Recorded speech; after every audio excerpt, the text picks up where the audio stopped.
All right. This is this is the first behind the scenes. Hello everybody. We're just going to grab the stream link cuz no one is actually here yet. I don't even know why I'm saying anything. Let me just get this.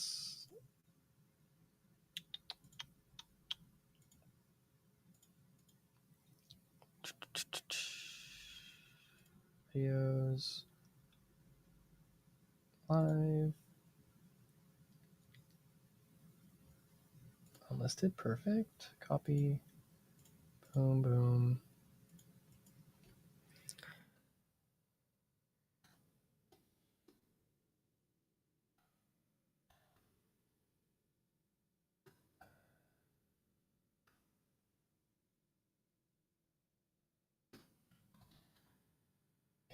Higher, so that's there. And then for the patrons,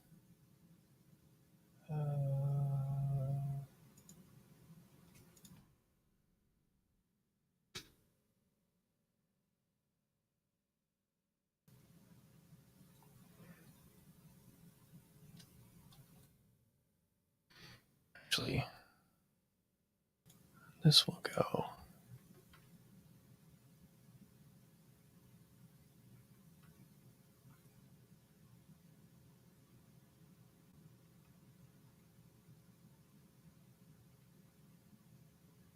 Whatever.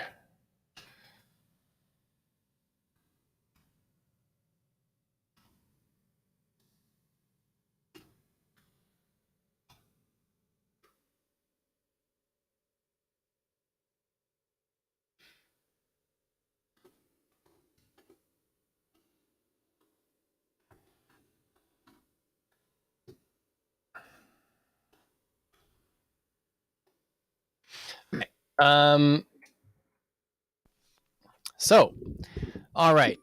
So for this exclusive content, what we're going to be doing, I'm not sure. We have not too many YouTube members or patrons together, so hopefully, someone's kind of chilling in chat right now. But if not, that's okay. There's going to be a VOD of this, and this is just content for the good old patrons and members. Oh, hey, Raven King, what's up? Chris knows Raven King, I'm sure. All right, so we are going to be going over some behind the scenes stuff with some recent Fire Emblem videos, and yeah, mayhaps, lol. And first things first, we are going to be going over the toxicity video, so poison. Oops, yeah. Fire Emblem's toxicity. Chris, can they hear the video audio?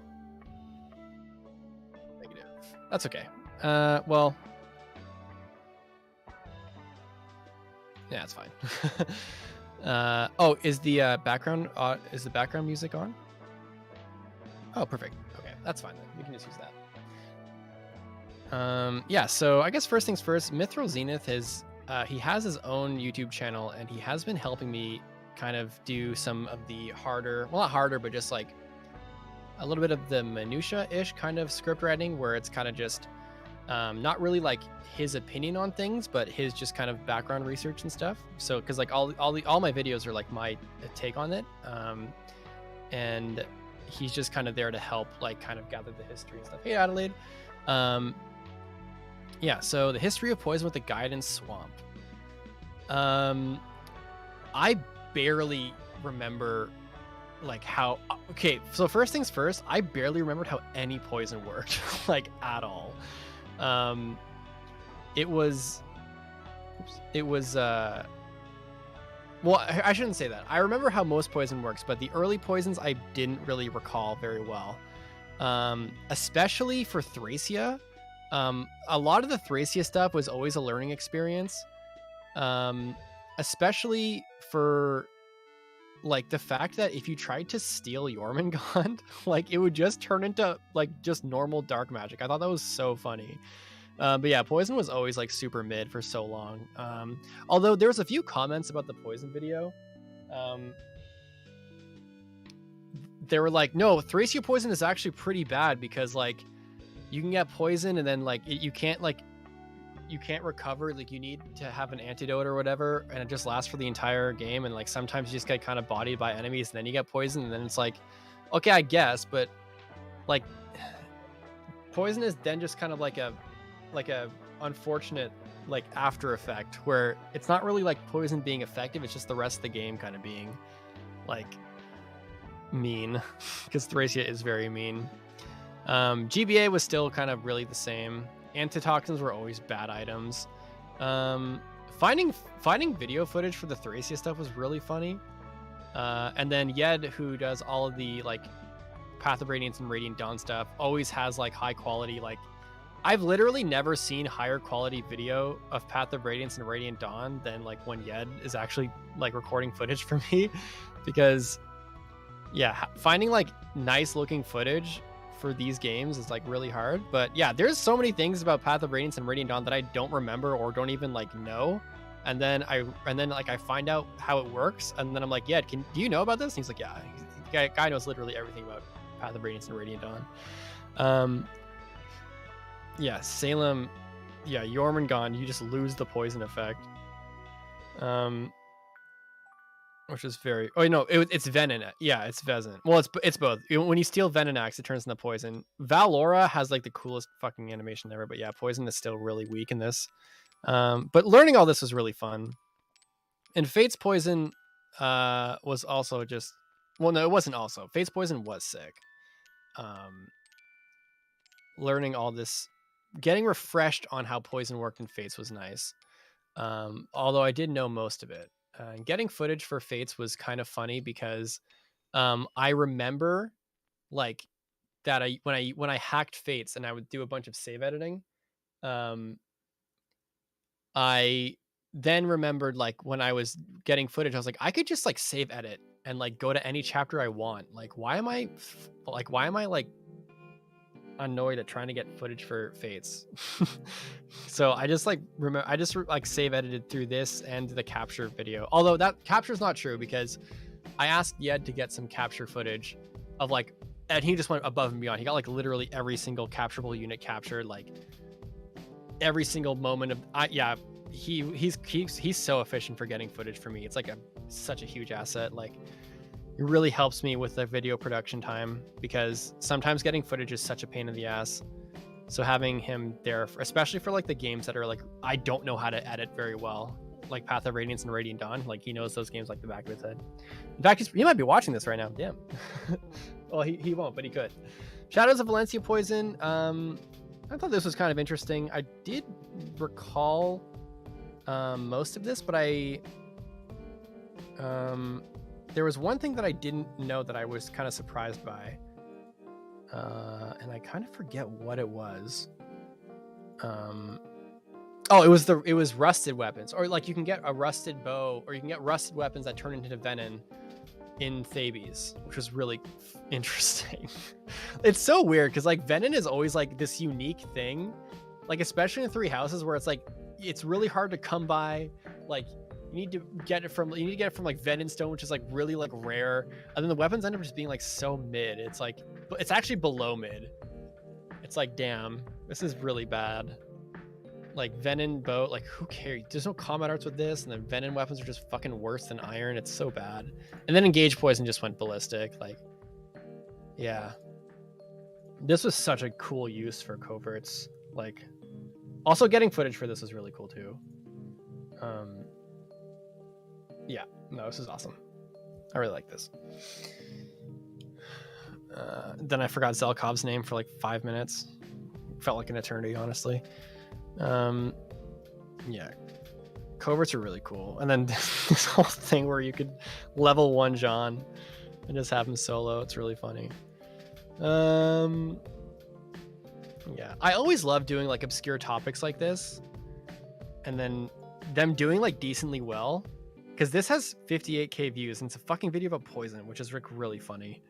I'll be honest, Edelgard hard carries this channel. Like, Edelgard literally carries right now. Like, anytime I have an Edelgard thumbnail, the video is always gonna slap. And every time I don't have it, it doesn't really work like that. Like this, like capture, like I was really excited for this video. But unfortunately, I guess we'll go over it because we're gonna go over it right now. But yeah, I was really sad that this video isn't performing very well. I didn't really know how to like market it, I guess. I thought the Camilla thumbnail would be cute and funny, but I think I might have just needed a more Edelgard, to be honest. Yeah, Edelgard just carries for thumbnails. But capture is legit my fucking favorite mechanic literally ever. Thracia capturing was like a solid add-on. And learning how captured work again, or how capture worked again, and how it worked off build, and how build was like a very centralizing stat in this game, was really interesting and refreshing. Getting footage for capture was really funny too, because I think there was parts that I totally forgot. Yeah, when you capture like anyone, the enemy gets all their items, and I totally forgot that that's what happened. Yeah, capture in FE5 was really cool. And then we never saw it again. Sad, because FE6 just like watered down everything. But there are some drawbacks to capture in FE5. Like, it is a long process to like actually capture someone, because you're nerfing your stats and it takes turns to like trade away and put them away and whatever, and then you have to spend a turn like releasing them. So like you don't want to get super caught up in just constantly capturing units, because like you're gonna hate your life, and it's not even that necessary to like capture everyone. But like weapons were expensive, things were overpriced in the battle prep, so capture was really helpful. I really liked how capture was weaved into the story as well, like here. That was really fun, and there was like, it was just like an alternative option to do that. And I think it's a really smart way to like incorporate a mechanic as this, because Salem like needs to be captured. Like you literally can't not recruit him without it, and so does Lithis, but everyone else has like the option to be captured or whatever.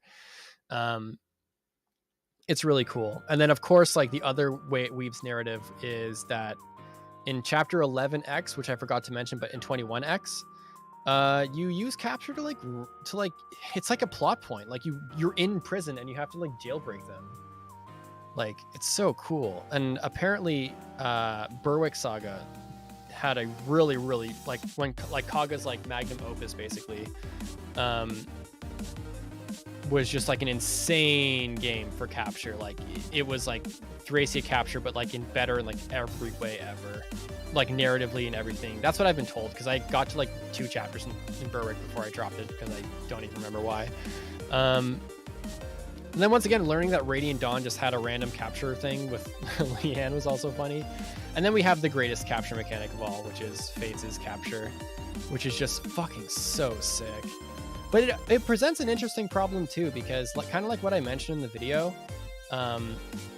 you do have to balance between like, do you want these capturable units to be straight up better than your allies or not? And I do think like, I wish Fates kind of like put more like, I don't want to say care, but if they were better units, that'd be cool. Or at least if there was like more better units. Like Gazak was always good because he had crazy stats and then he had like good skills. Rallyman is a legend. Haitaka is useful. And I know you can't have like every boss be worth it, because then it's like, well, why would I even use my own allies? But I do wish if they bring them back, then like I said, if they could get like, if they could have, you know, more uniqueness to them, if they could have like an avatar sexual support. Oh, that's a video topic I wanted to do, the avatar sexual. Yeah, I've always wanted to do a video on like the history of like units who can only support the main character.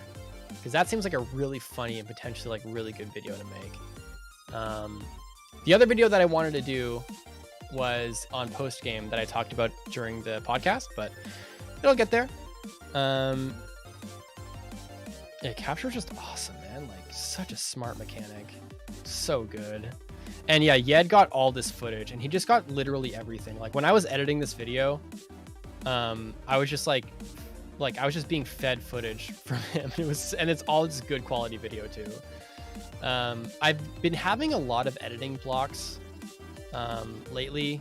Like, YouTube has been kind of tough to like have. I don't want to say the motivation to, because it's just been really tough.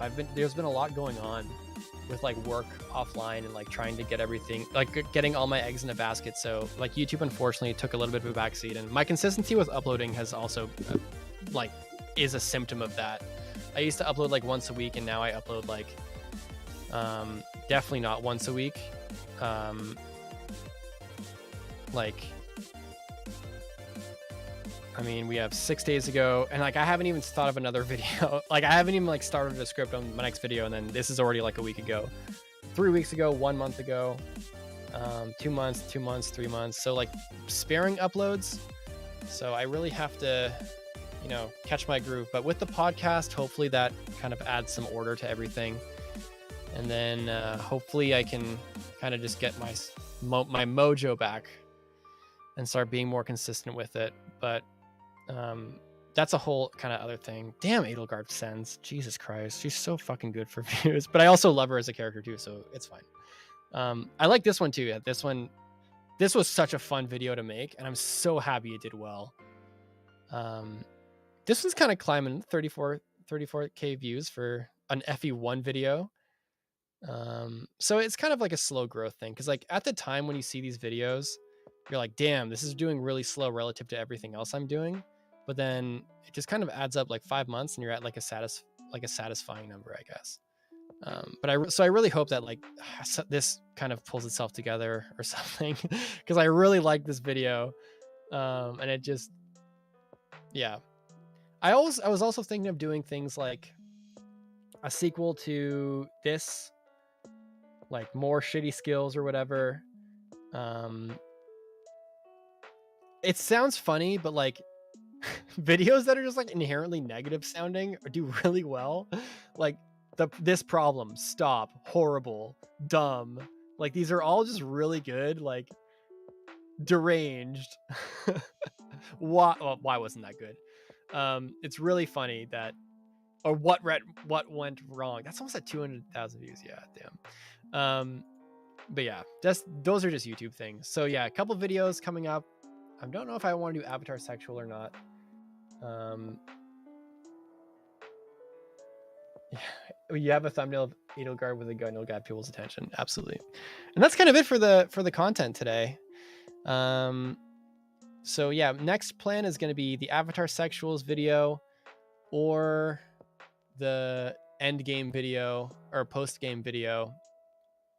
But I actually have a deadline, because I have a sponsor for soon.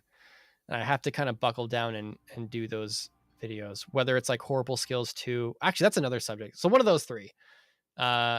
Maybe horrible skills 2 as a sequel, because like it'd be good to follow up off that to see if I can like sequel it up, and then that'd be cool too.